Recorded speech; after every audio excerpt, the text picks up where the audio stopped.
Welcome back to the Lanterne Rouge Cycling Podcast. Here with Benji. As always, we hyped up this stage in the preview yesterday, and it delivered for us. Stage 7 of the Vuelta a España, 152 Ks long. It's a longer version of that Basque Country Stage 6. Kicks off with a hard climb out the gate, the Puerto La Llacuna. 10 Ks at 6%, but with a steeper 4K section in it, and then it's rolling climbs all day. 3 Ks, 3%, 7 Ks, 5%.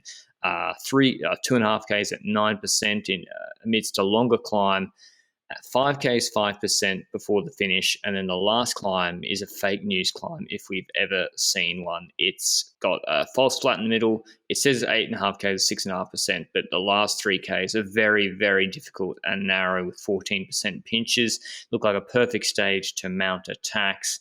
But before we get into the recap of the stage, mention our show partner Cole, who've been supporting the podcast almost since its inception last year. Just want to let you all know that they have a sale on at the moment, and the LR Vuelta 20, that's all caps, LR Vuelta 20 discount code applies to already discounted items. So if you're looking to get some pretty outrageous deals, now's the time to do that. They produce performance cycling apparel. You can check them out at www.lacole.cc. But Benji, initial breakaways, well, it was just breakaway battles for like the first hour and a half of this stage. Enthralling watching. Yeah, certainly. And it started off quite simple because you'd expect the climb to be the first moment where people attacked, but Jetsebol decided to attack on the flat section before the first climb because he wanted a bit of an advantage on the riders that, can climb better than him. So that's what he did. And eventually that led to other people trying to bridge up the moment at the start of the climb hits. And attacks came left and right, like Kroon, Cepeda, J-Vine, attacks like that. And at the start, it didn't feel like Ineos and Bahrain were actually going into moves because we were expecting them to send a satellite rider left and right in the breakaway so that they could do something with that in the stage itself, depending on the situation of the stage, in about 80 kilometers from that moment. But that didn't happen yet at that moment. But at the back, the tempo at the front was so much that people were dropping at the back.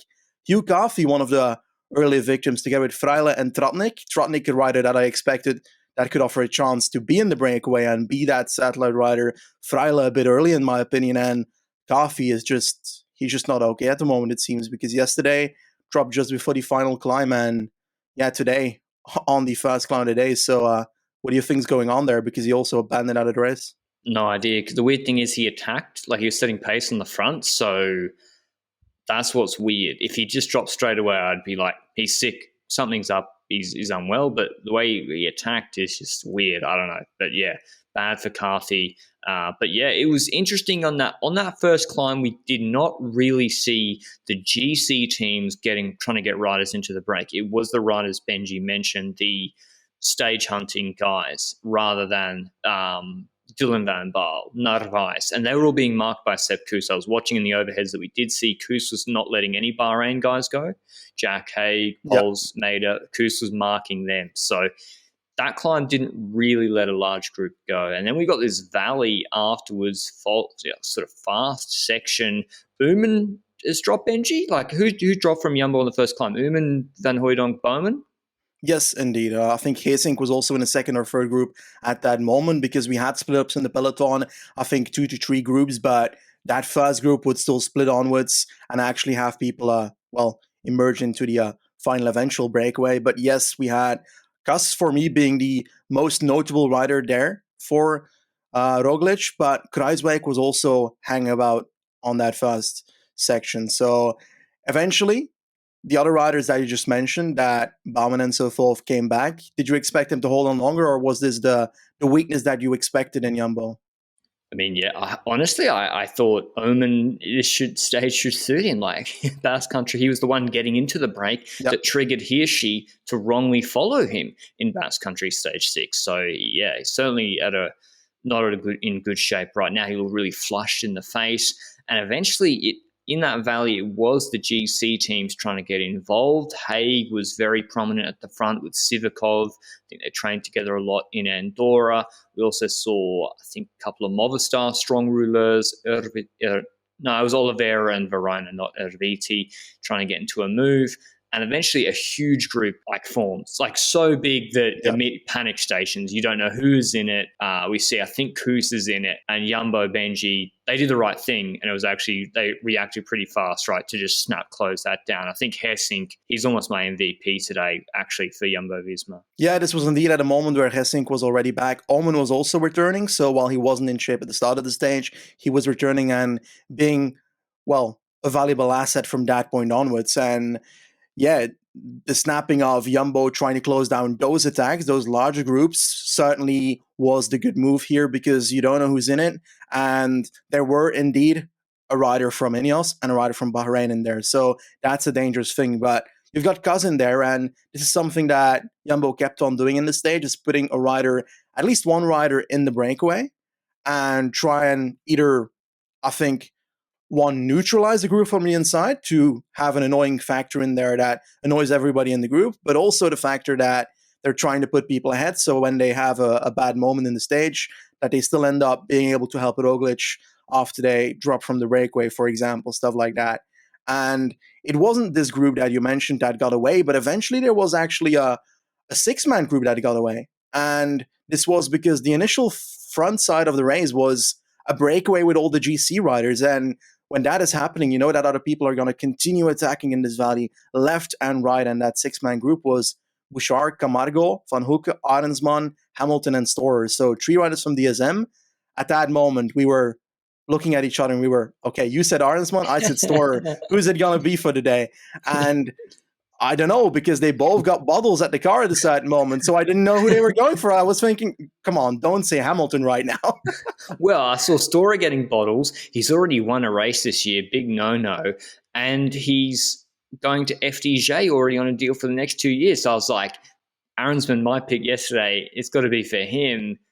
Unfortunately, Arensman wasn't looking good later. But yeah, those guys went clear. Not obviously GC threats. Jumbo don't care at all. And I'm thinking, the stage has kind of fizzled out a little bit. Jay Vine, I'm not just mentioning him because he's Australian. I'm just saying he was very aggressive attack at the start of first climb, over and over and over and over again. But then once this break goes, he can't do anything. Kenny Ellison is an example of just sitting in no man's land trying to chase them. Eventually, it's UAE sensing weakness, or just a lack of, maybe not weakness, but that Jumbo won't control them. With Trentin in the group, again, you need a strong rouleur to create a split in this sort of, it's a 3%, 2% drag up to this hill. I think Puerto de Benilloba. He creates a split, keeps trying, I think, for Jan Palance. And he brings with him, we see Haig, Groschartner, Sivakov, Koos in that group trying to get it, and Bardet with him. And eventually, I don't know what happens, because honestly, the camera cuts away. We saw UAE trying a lot.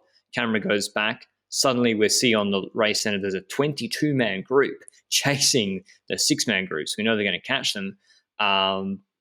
UAE, I mean, when you see that from UAE, Benji, do you think that's a matter of Jumbo just have to be like, you got to pick your battles, not chasing that one? We can live with Palance and Haig taking some time and Koos is there versus, or do you see it as, well, no, if Movistar or Ineos had tried something here, they actually could have really put Jumbo under pressure? I think that Haig in there was a bit of a dangerous one, but they know that they have Cuz in that group. They have Omen in that group, both riders of Jumbo, and they still have a valuable amount of riders in the peloton, because a lot of riders came back. Hastings there, Kruijsbeek's there, and I think one more rider, I don't know which one, for Roglič. So having 5 riders involved that can do something for you in the peloton and in the breakaway together, that is very valuable. And the gap was not significant because they kept up a pace in the peloton as well. It wasn't like we're going to snap that gap down. We're actually going to keep that tempo, and we're going to allow this breakaway to go, but we're going to keep it at a level where the riders in there are not going to shoot across us in GC, for example.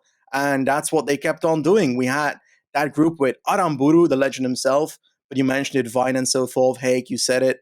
But another rider for DSM, Bardet. And that's what was interesting for me, because I wanted Storer to win today, because that was my pick on the podcast yesterday. And if Bardet is in that breakaway, it means that he's not that terrible from his crash. So he's certainly trying something. And they're He was moving trying with that something. entire group to the front. He And then was he went trying for the something. K1 points.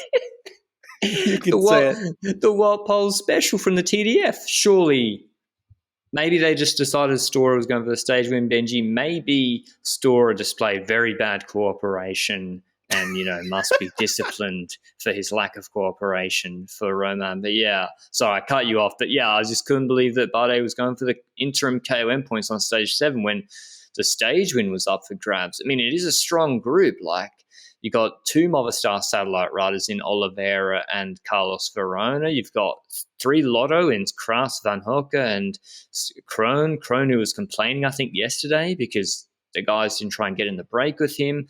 And yeah, like 5 DSM riders. Jay Vine eventually got in there as well. So Australia, very well represented with 4 guys in the breakaway.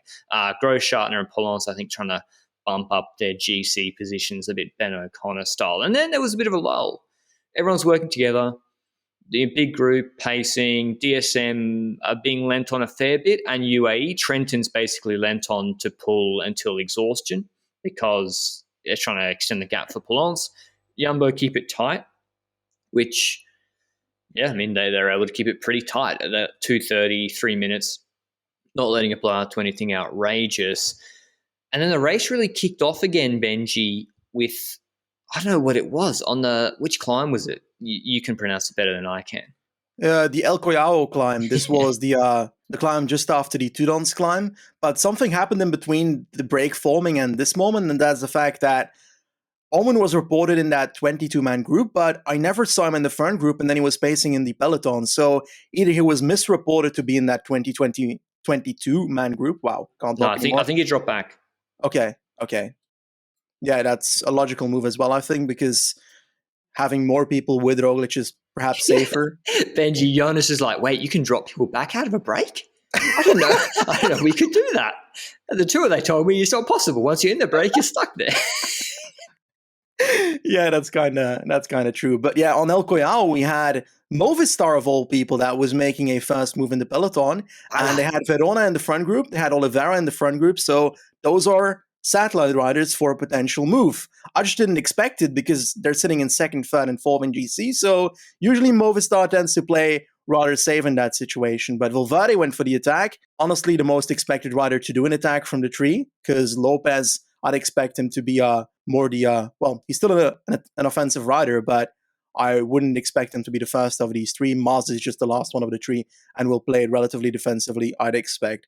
And Valverde goes for the attack. Carapaz is on the wheel, and then something happens in the corner, but it is after Carapaz takes over as well. Yeah, Yates attacks as well? Yeah, true. Carapaz had Yates on the wheel. It was a really dangerous moment for Jumbo. There was like a 15, 20-second period in this race where I was like, this is blowing up for Jumbo-Visma with Valverde pacing.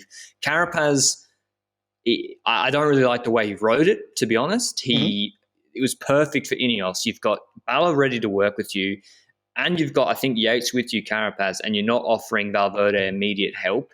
He then waits for Valverde. Revenge.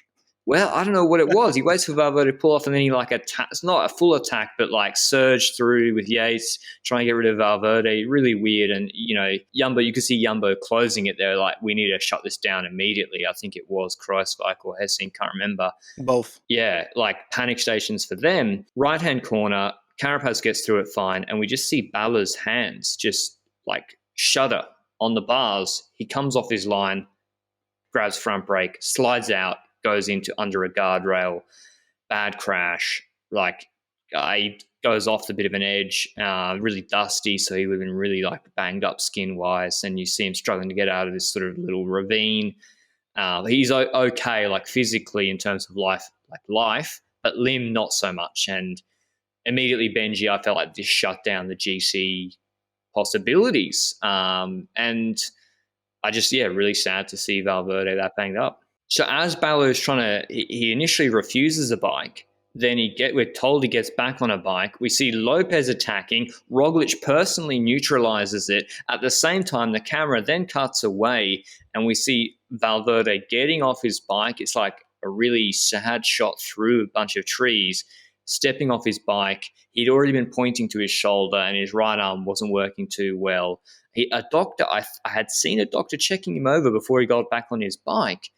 And yeah, we then see him, he's abandoning, obviously. He can't go on, he looks in terrible pain, and he's crying into the chest of Chente, one of the heartbreaking sights. You know, he looked in such good condition, Valverde, for this Vuelta, and a real threat on GC and a real asset for Movistar, and they were all working really well together. And yeah, just to crash out like this is terrible. And yeah, he was distraught. So he abandoned. I don't know if it's confirmed he had a broken collarbone. It looks like the most likely suspect. I don't know what the doctor checking him out saw, to be honest. But yeah, that was really sad, and it kind of nerfed the GC action. Once Roglič closed down Lopez, Master's not going to attack, and Ineos don't try anything, pretty much shuts down. Jumbo go back on the front. The GC group swells a bit more. They got more riders, and that's it, to be honest. And it's all about the breakaway up the road. And I think the next big action was Sivakov, Stora, and Craddock going on their own little adventure, Benji. Yeah, what a soap that adventure turns out to be, because on the climbs itself, we have the fact that Stora, of course, uses the excuse that Bardet's in the next group. So he's like, okay, I don't need to do the majority of the work here. I'll just sit in third and take over once or twice left or right. Sivakov, not amused. Sivakov decides to attack every single corner. Like, road goes left, he attacks after the corner. Next corner, right, attacks. No, literally, like every little rise, Sivakov accelerator. I was like, Craddock is working perfectly for these guys. Yeah. Quicker on the downhills, strong rouleur. He's doing double turns. Let him pull you to the final climb. Like, you should drop him. If you can't drop him at the end, then you're not winning the stage anyway. What are you doing? And they got a 30-second gap, and the cooperation behind, Bardet sitting in, Koos not really doing anything. Vine's cooked from working all day. Haig is pulling, and then no one really pulls over. Großschartner's not pulling too much. Lotto Ha. And then eventually, Benji, some drama unfolds with Sivakov and Stora, which I think you found pretty amusing.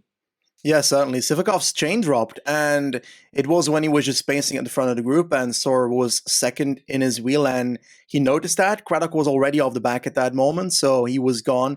So a bit of a soap between the two, because Stora decides to attack while this chain is off by Sivakov, and Sivakov is just distraught looking at his chain. Oh no. While Stora is just like, oh, fuck this, no mercy, bye.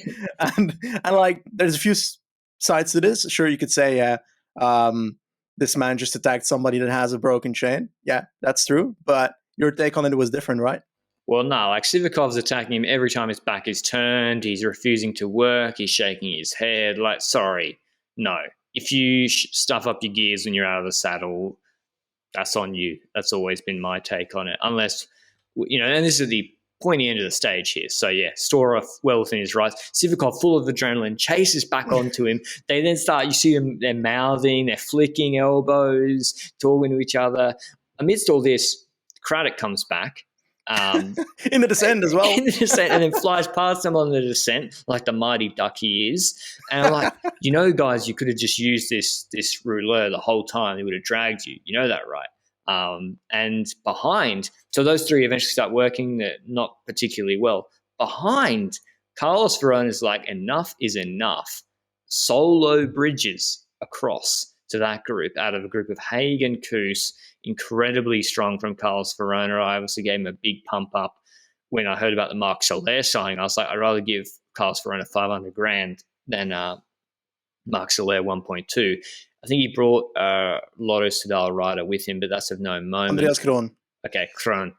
Gets to cross to that other group, and we've got this final climb coming up. So Krohn, Stora, Sivakov, who now hate each other, Verona, and I think Craddock just got dropped the next time it went uphill.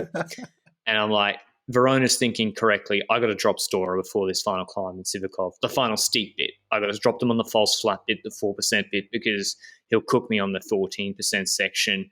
And that's what he tried to do. He tried to drop them. We saw Sivakov and Stora finessing a little bit. Eventually, when did you know, Benji, Stora's legs just way too good? For me, it was when he snap bridged across to Verona after he got sick of playing with Sivakov. I feel like I felt already on the first attack of Verona, the one you mentioned where he went just a crazy, brutal attack where Kron was like, nope, this is not for me anymore. I'm out. And that move by Verona, the response by Storer, being able to stay in the wheel while that attack happened without even having a gap to Verona, that's what was like, okay, this man's the strongest in this group. And I think that he has it. But Verona's attack was also strong. So I was a bit doubtful, you know?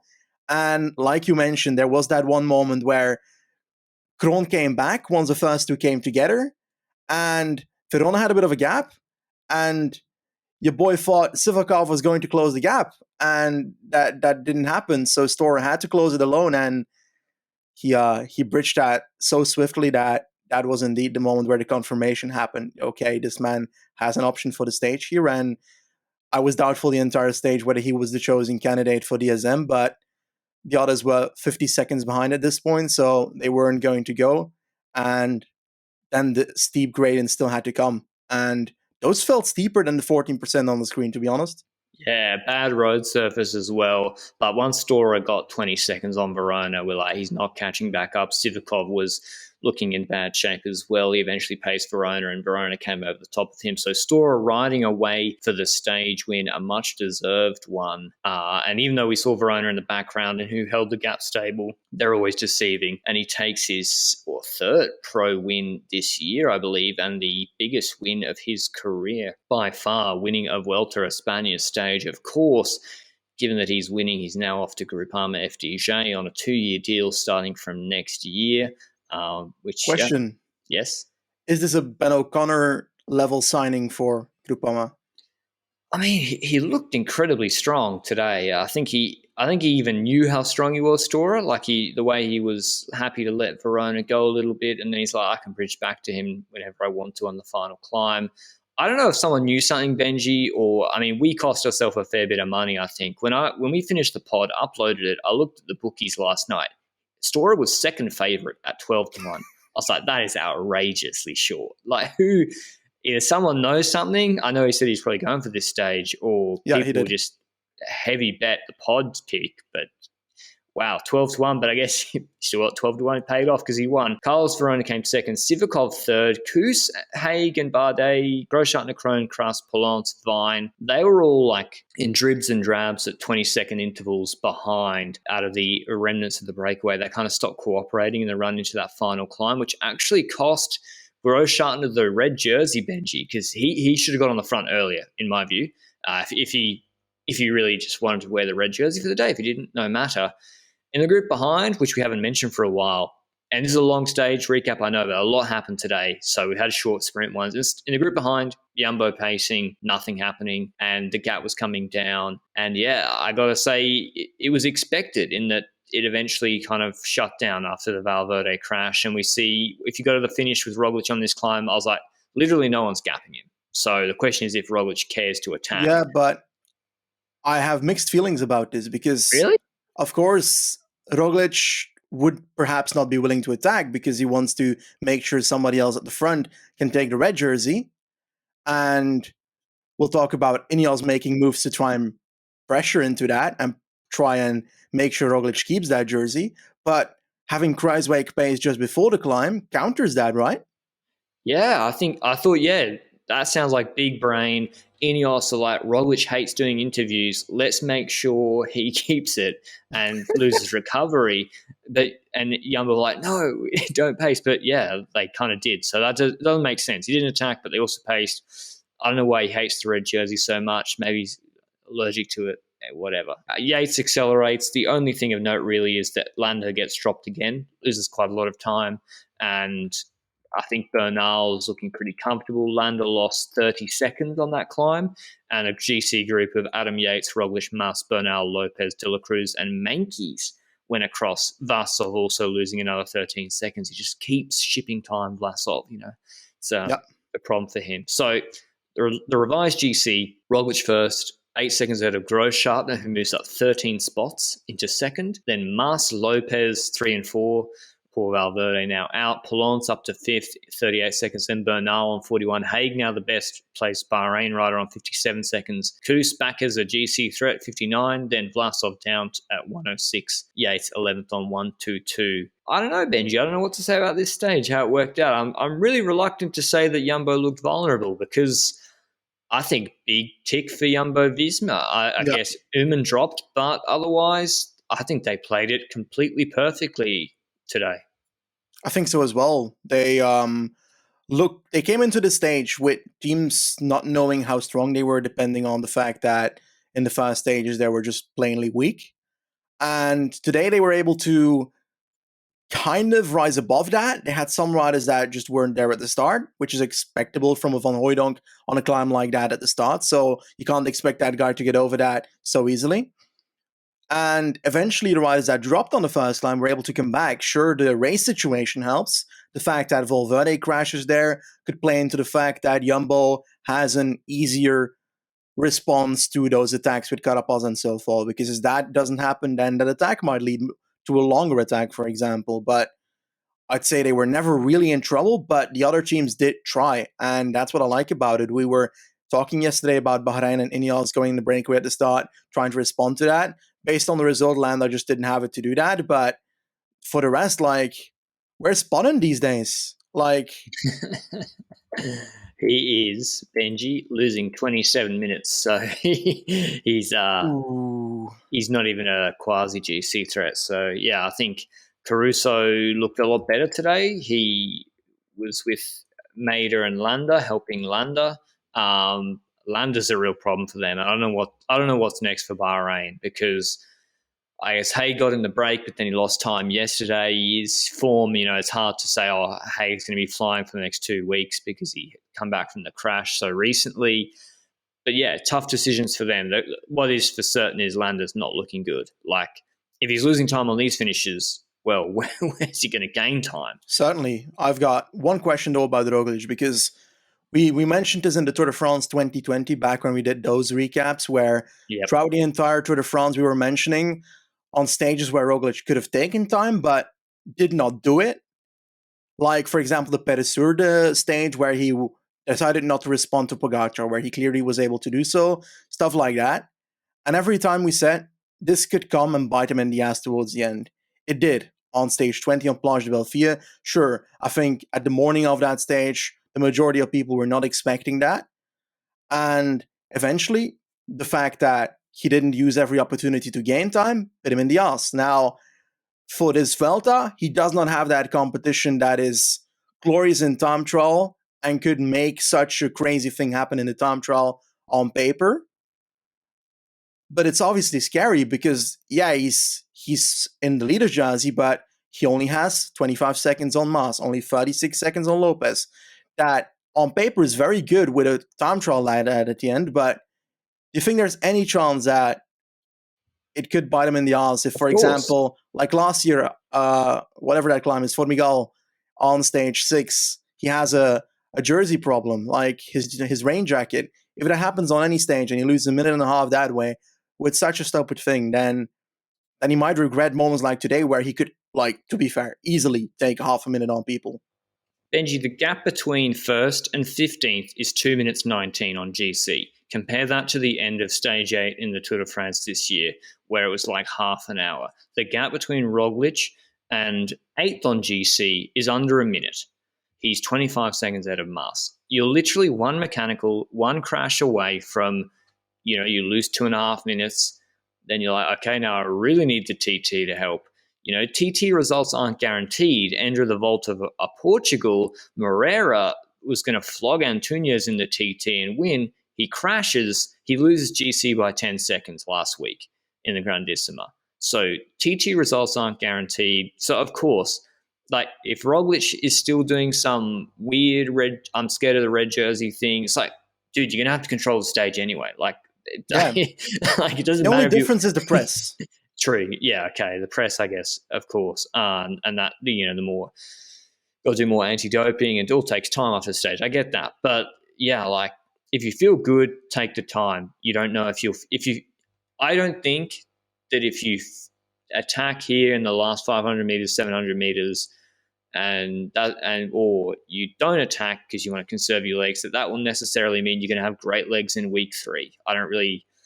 Who knows? Yeah. And Paris-Nice proved that stuff can go wrong in stages for him.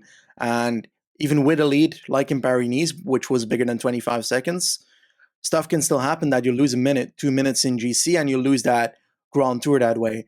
And I think if Roglič actually this entire week had gone for time gain, I think he would have been at least a minute ahead of everybody. Agree. Which right now it doesn't seem like an issue, and it could not end up being an issue at all. But it's worth discussing because it might become an issue. Because in the Tour de France 2020, we discussed it, people criticized us for it, and it turned out to actually be of a very big influence. But another mention I do want to talk about is Sepkas, because today he goes into that breakaway eventually. Him being in that breakaway leads to nothing, but he does gain a lot of positions in GC. Do you think that is one of the things they were thinking about, or do you think they were just trying to send somebody ahead just in case if they needed it?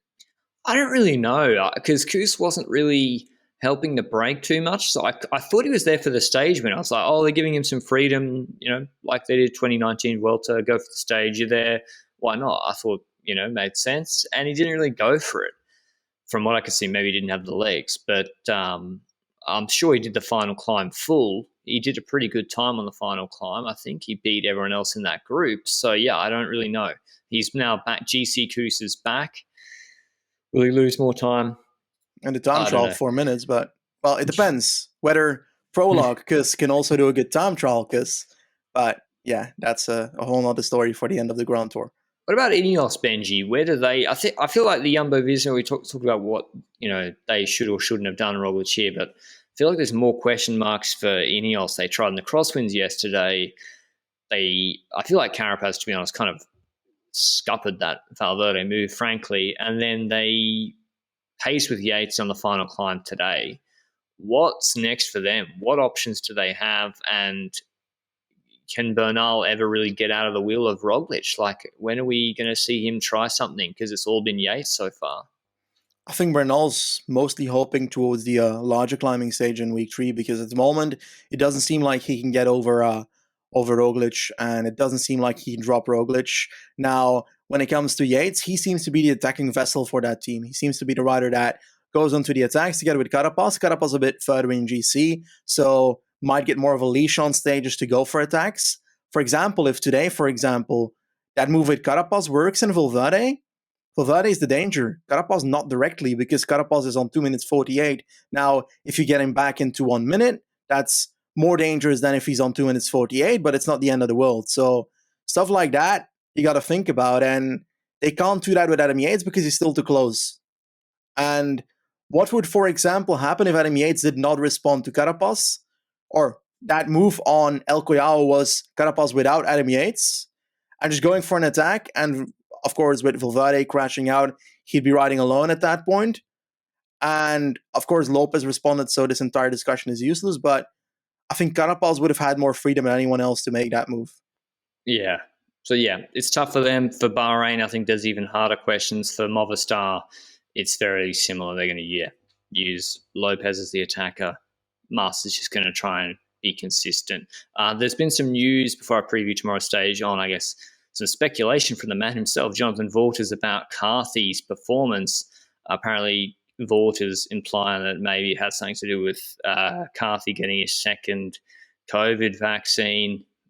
That's just what he's saying. So maybe something to do with that, he says. But I guess Vaughters also said today that Magnus Cort did 468 watts for 5 minutes yesterday, but apparently Vaughters said his max capacity for 5 minutes is 485 watts, which is incorrect. I think Chrono Escalada pointed that out. It's like literally not possible that his max 5 minutes is 485 watts physiologically if he did 468 watts at the end of that, being in that breakaway with all the energy expended. I love how he gets agitated then by someone else pointing out a mistake. And he's like, no, come on, I'm reading off the data. Where are you getting your data?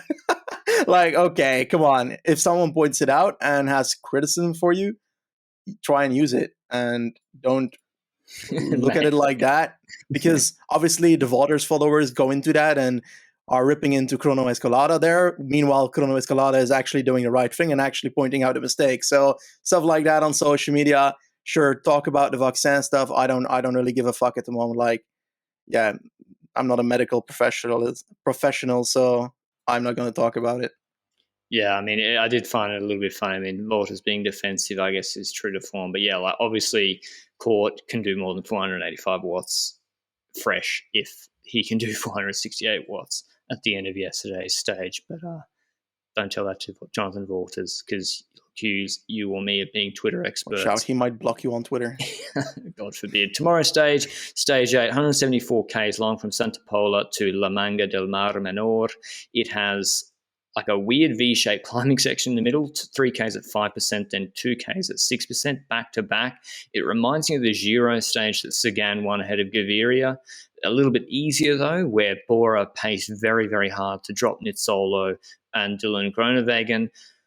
Benji, will we see Bike Exchange trying for Matthews to do that, and will they have success dropping Philipsen? I personally don't think so. I think Philipsen's winning this stage. I haven't checked the last kilometer actually. When it comes, is this not the stage that ends in the middle of the ocean? Yeah.